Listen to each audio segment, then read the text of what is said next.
اس اصول کے تحت جو قدم میں نے اٹھائے ان میں سب سے پہلا کہ نکاح مسجد میں ہو، اور اس کے لیے جو دلائل دیے وہ لوگوں کے لیے اتنے کنونسنگ تھے کہ یہ کام تو اب بڑے پیمانے پر شروع ہو چکا ہے، لاہور میں، پنجاب میں، جہاں میرا زیادہ وقت گزرتا ہے۔ دلائل کیا تھے؟ خدا کے بندو، حدیث موجود ہے، اعلنوا ھذا النکاح وجعلوہ فی المساجد، ترمذی شریف کی روایت، نکاح کا اعلان عام کیا کرو اور مسجدوں میں منعقد کیا کرو۔ کیا ہو گیا علماء کو؟ کہاں چھپا رہے اس حدیث کو؟ یہ میں مانتا ہوں، علماء کا قول ہے، میں اس کو رد نہیں کر سکتا کہ یہاں فعل امر جو ہے یہ وجوب کے لیے نہیں ہے، فرض کرنے کے لیے نہیں ہے، استحباب کے لیے ہے۔ تو بھائی مستحب چیز جو حضور نے قرار دی ہے اس کو کیوں چھوڑ رہے ہو؟ دنیا کے ہر معاملے میں ہے جستجو کے خوب سے ہے خوب تر کہاں، اور اس معاملے میں آپ مستحب مان رہے ہیں، حضور کا قول موجود ہے، پھر قبول نہیں کر رہے۔ اس کا میں واقعہ آپ کو سنا دوں۔ میں نے یہ تحریک شروع کی تھی، چیریٹی بگنز ایٹ ہوم، جب میرے سب سے چھوٹے بھائی کی شادی کا موقع آیا 1973 میں۔ سرگودے ہمیں جانا تھا، 4 آدمی ہم گئے تھے، جن میں سے ایک ہماری والدہ تھی، اور وہاں مسجد میں نکاح، اور ہم نے وہاں کوئی دعوت تام کہہ دیا تھا کہ ہرگز نہیں ہوگی۔ ہم لاہور سے آ رہے ہیں، آپ کے گھر میں بیٹھ کے مہمان ہوئے، کھانا کھا لیں، کوئی وہاں دعوت عمومی نہیں ہوگی، نکاح مسجد میں ہوگا۔ اس کا اعلان ہوا تو بڑی تعداد میں لوگ آ گئے ایک مسجد میں، وہاں تقریر میں نے کی، لیکن پھر وہاں بھی ایک، جیسے ہمارے ہاں یہاں کراچی میں مولانا مفتی محمد شفیع رحمۃ اللہ علیہ تھے، وہاں بھی ایک مفتی محمد شفیع صاحب تھے، ان کا انتقال ہو گیا تھا، ان کے 2 بیٹے مفتیان شہر کہلاتے تھے، وہ بھی موجود تھے، میں نے نکاح ان سے پڑھوایا۔ لیکن ان میں سے جو بڑے بھائی تھے انہوں نے کہا ڈاکٹر صاحب اس کام کی ہمت صرف آپ میں تھی، ہم نہیں کر سکتے یہ ہمت۔ وجہ کیا ہے؟ مولوی کا سٹیٹس کیا ہے ہمارے یہاں؟ دیہات میں تو کمی کاری، جیسے ہاری ویسا مولوی، فصل پہ کوئی دانے دے دیں گے، اللہ اللہ خیر صلی اللہ، باقی روز کی روٹی کہیں مانگے جائے گھر گھر اور کھائے۔ شہروں کے اندر بھی مسجدوں میں علماء ہوتے ہیں باوقار باعزت، لیکن مساجد کی مجلس منتظمہ بھی تو ہوتی ہے نا۔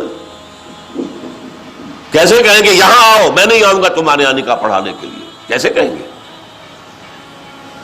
حدیث رسول کے ہوتے ہوئے۔ بہرحال اس پر لوگوں کو شرم بھی آئی، احساس کیا انہوں نے کہ واقعتاً بات صحیح ہے۔ پھر میں نے غیرت کو چیلنج کیا۔ دیکھو عیسائیوں میں اب تک یہ رسم موجود ہے، انہوں نے اپنے چرچ اور پادری کی یہ عزت برقرار رکھی ہے کہ شہزادی کی شادی ہو یا شہزادے کی ہو چرچ میں ہوگی۔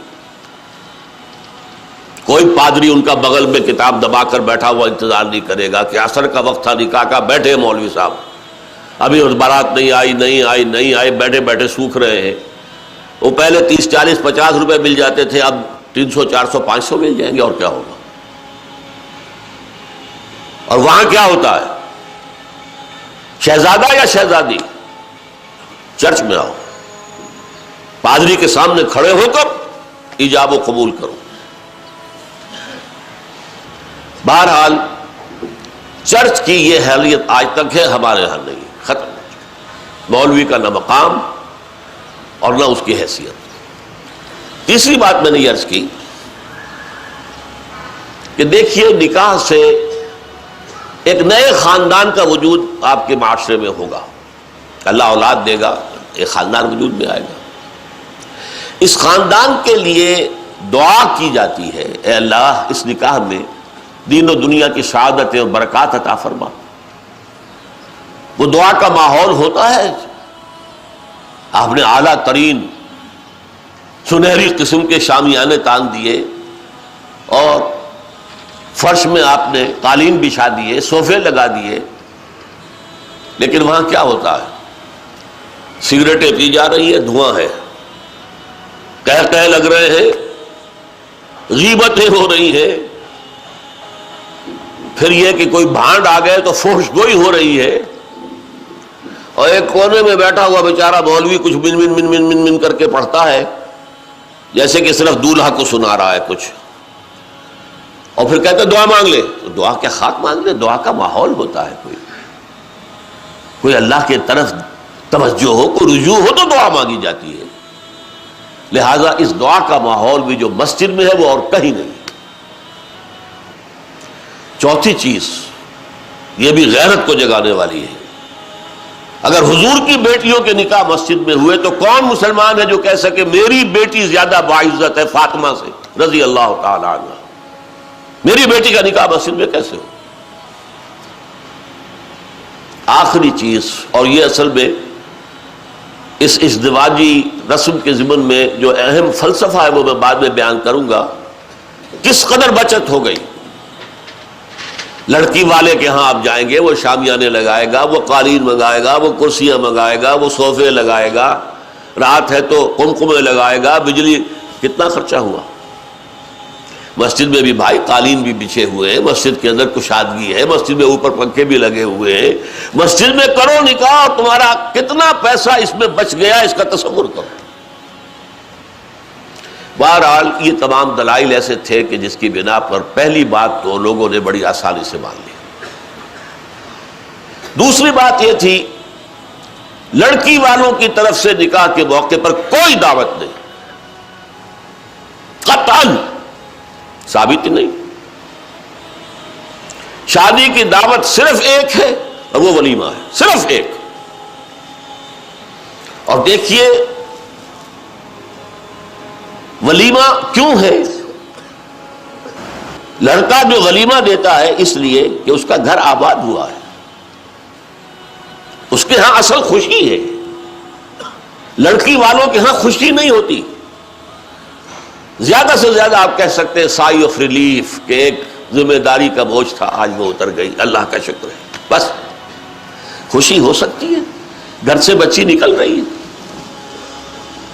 کوئی جانور بھی 6-7 سال آپ کے ہاں رہ جائے تو آپ کو اس سے کتنا انس ہو جاتا ہے. قربانی کا جانور آپ چند دن پہلے لے آئیں اور بچے جو ہے مانوس ہو جائیں تو بچے پچھاڑے کھاتے کہ کیسے ذبح کر رہے ہو، اور وہ لختے جگر نورے چشم آج گھر سے نکل گئی. ماؤں کو غشی کے دورے پڑ رہے ہیں، بہن بھائی رو رہے ہیں، دلہن رو رہی ہے، باپوں کی آنکھیں بھی نم ہو جاتی ہیں.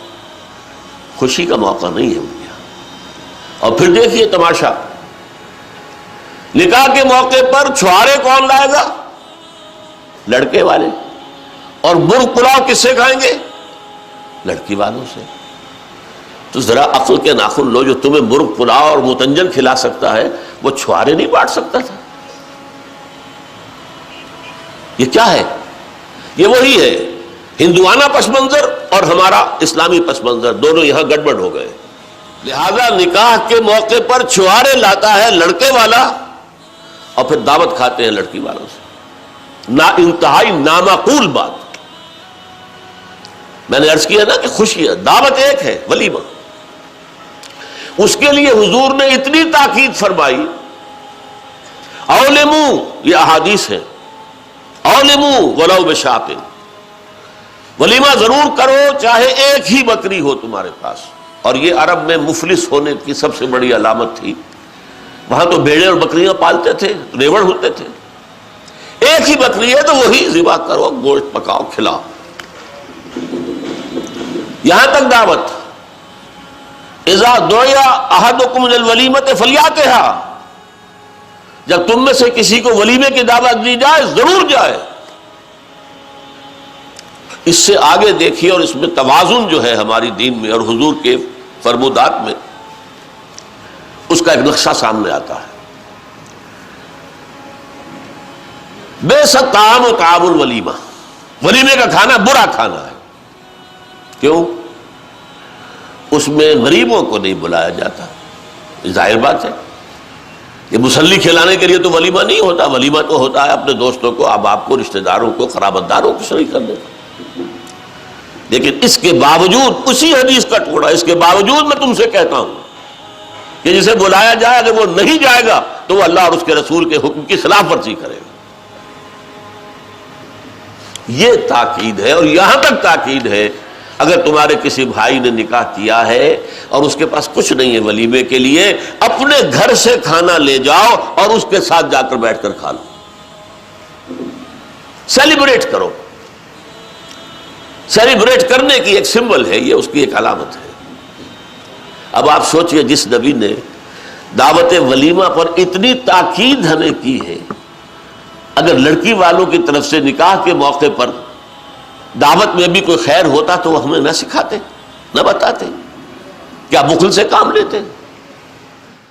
هي الحلقات تحفظني بآيات من القرآن، هي الحلقات تملأني بحب المصطفى العدنان.